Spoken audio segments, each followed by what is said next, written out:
Hello and welcome to my review of the Mechanicum Knight Moirax with Graviton Pulsar and GG's Siege Claw. Now this is one of my favourite knights that I've put together that I thought of. The Graviton Pulsar is quite a short range weapon, and I wanted to couple that with the Siege Claw as well. So this model in this particular loadout will cost you £50. That's quite a fair bit of money considering it's half the price of your normal Questoris Knight.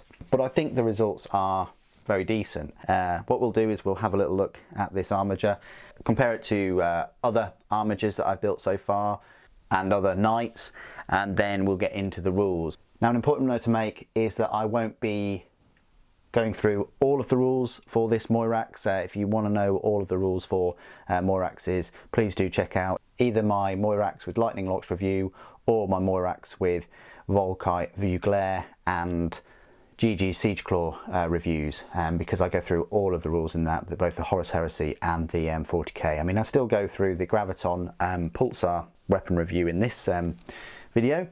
Let's have a little look at this then. So it's a joy to put together. I really like building these Moiraxes. Yes, they are a combination kit, you know, of resin and plastic, but they are fun. I do wish that the legs had more poses than just the two, but I completely understand that you've got these extra armor panels that would, you know, be in the way of doing such a thing. I like the amount of resin that you're getting for your money as well. You get the full carapace, you get two different heads, you get the leg armour, the shoulder pauldrons, different exhausts, slightly different. If you get the lightning lock Moiraxes, then you're not going to get the claw, so just bear that in mind if you were looking to get a shorter range weapon or a different range weapon such as this Graviton or the conversion beam cannons. You can have a Graviton Pulsar and a lightning lock if you wanted to. There is that option, or you could have the Volkite with the Graviton. It's up to you if you want to magnetize them. Mine are all going to be in, you know, similar kind of paint job and things, so I haven't, which does give me the freedom of you know, kind of detaching the arms at least, and swapping the arms about. The Moirax with the Volkite does have the claw in the left arm, so that means I can equip one of them with two of the claws if I really wish. And I've got a number with the lightning locks and the conversion beamers, so for me magnetizing these, it's not a massive issue because I can just take the arms off and swap them. I'm still undecided whether to, you know, once the pose is met, to kind of glue the arms in place. I might not, because then that gives me the option of many different configurations, everything from a conversion beam and a lightning to Volkite and Graviton, Volkite and lightning, Volkite and conversion, to Siege Claws, Siege Claw and lightning, Siege Claw and conversion. I think I've covered most of them, but you get the message. You've got plenty of options if you either leave the shoulders unglued or you just magnetize this little area right here. Completely up to you. I really like that. I've changed the fingers for the claw. I closed them a bit more than the Volkite one. Again, it's up to you if you want to do that, but I think that just adds a little bit of variety in their looks. So that's the Knight Moirax. Let's go through some size comparisons then. Well, if we're comparing it to you know, normal armature, they are exactly the same height, and they go really well together. If you've got some normal full plastic armatures, they do complement them, and I do prefer the armour and the detailing on the Moiraxes. Compared to a Questoris Knight, in this case a Mechanicum Knight Styrax, that gives you an idea of where they are. They barely come up to the head. They're a bit lower than the head of these normal sized Questoris Knights, and these Mechanicum ones look very cool compared to the normal Questoris counterparts. But yeah, that's where it comes next to one of those. And then finally, just because I'm working on this one at the moment, still sorting things out, that's where it comes next to the Acheron. So I would probably say knee height on the Cerastus size Knight. And the last three models I always like to compare them with is just with a Primaris Space Marine on the right, Slime Marbo even on the left, and a normal Space Marine there. So as you can see quite clearly, Primaris barely comes over the knees of the Moirax, of the smallest knight. So yeah, even if you've got a whole army of Armigers and Moiraxes, it's going to be dwarfing you know, most of the troops of your other armies. Definitely going to be the tallest and biggest in terms of model size army that you could field in your regular 40k games. Okay, the rules then for the Knight Moirax. If you'd like the Horus Heresy rules, you can find them on the ForgeWorld website for free, which is fantastic. As I said before, I go through the full rules in the Lightning Knock review and the Volkite View Glare review of these knights. But for now, I will tell you that the Horus Heresy rules, a Moirax Talon will cost you 185 points. The Graviton Pulsar is an extra 10 points. So you're looking at 195 points for this particular Moirax. The Graviton Pulsar, so the GG's Siege Claw is a strength ×2, AP2, melee and Wrecker. It's very decent. You've got strength 14 there with an armor penetration of 2, which is, you know, Terminator or equivalent. It's going to wipe them out. They're going to have their invulnerable saves. The only downside with the Moiraxes is they only get the 2 attacks, which, you know, pulls in comparison to, you know, the 40k counterpart, which get 4 attacks. So maybe not the best to run them in melee in Horus Heresy, and also there's a lot that can damage them the closer they get. The Rad Cleanser though, which is what the GG Siege Claw has built in. It's a template weapon. It's a strength of 2. Its AP is only 5, but it is Assault 1, it is Fleshbane, and it does have Radphage.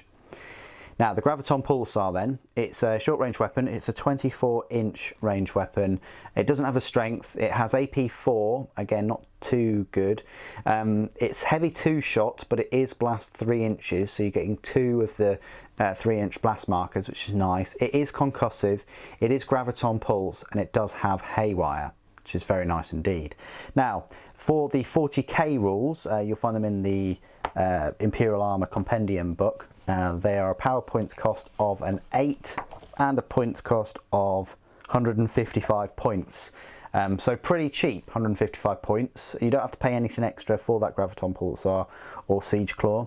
It's one of these units whereby its stat line is affected by the number of wounds it has remaining. So it starts off with 12 wounds, and if it's got between 7 and 12 wounds, its movement speed is 12 inches, weapon skill and ballistic skill both 3+, strength 7, toughness 7, 4 attacks, leadership 8 and a save of 3+. If it's got between 4 and 6 wounds remaining, its movement speed drops to 10 inches, weapon skill and ballistic skill both drop to 4+, and between 1 and 3 wounds, the movement speed drops to 8 inches, weapon skill and ballistic skill also drop to 5+. So the Siege Claw for 40k, it doubles the strength, so this time instead of 14 though, it's only strength 12. Its armor penetration is -3, so again, not as good. And then the damage is D6. Each time an attack is made with a weapon, you subtract 1 from the attack's hit roll. So again, you're going to be hitting on the 4+. Each time an attack is made with a weapon, if that attack targets a vehicle or Titanic unit, add 2 to the damage characteristic. That's quite nice. You know, you get a damage of 6 maybe, you've now got a damage of 8. So it's got the potential of, you know, when it does hit home, it's got the potential to cause a lot of damage, and remember this time it's got 4 attacks instead of the 2. The Rad Cleanser, you know, you don't have the template weapons in 40k, so it's a 9-inch range, assault D6, strength 2, AP 0, damage 3 though, but it automatically hits the target, and it always wounds on a 2+ regardless of toughness, except if it's a vehicle or Titanic unit. So that's nice. You could potentially get up to 6 shots there that will wound on 2+. So that's a nice little added bonus. So the Graviton Pulsar then, other than the, you know, Flamer Rad Cleanser weapon, it's the shortest range weapon of these Moiraxes. It's 24-inch range, heavy D6, strength 6, AP -3 and a damage 2.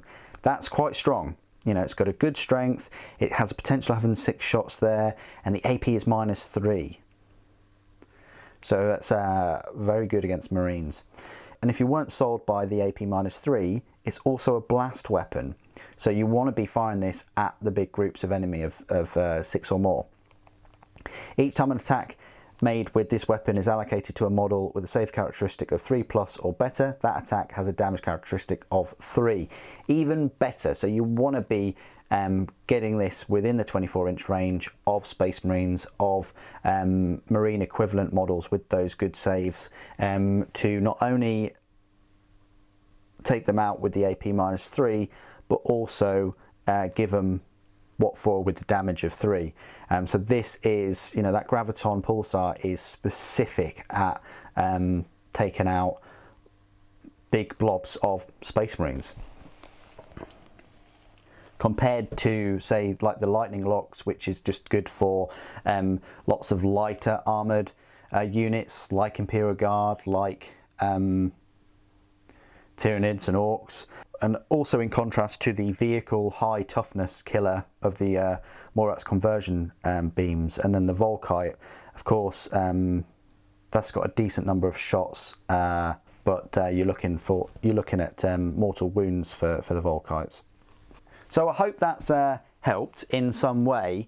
You know, if you've watched all of these videos, you may have got something from, you know, the Conversion Beamer review, from the Lightning Lock, from the Volkite, and now this Graviton. The plan was to have a review of every single Armiger Knight with different weapon configurations, and I think I've achieved that. I haven't left out any a weapon. All that's to do next is to build the remaining Armigers and Moiraxes and give you like a full showcase of them. So I hope you'll join me for that video. What do you guys think of the Knight Moirax with Graviton Pulsar? Would you run them with the Siege Claw?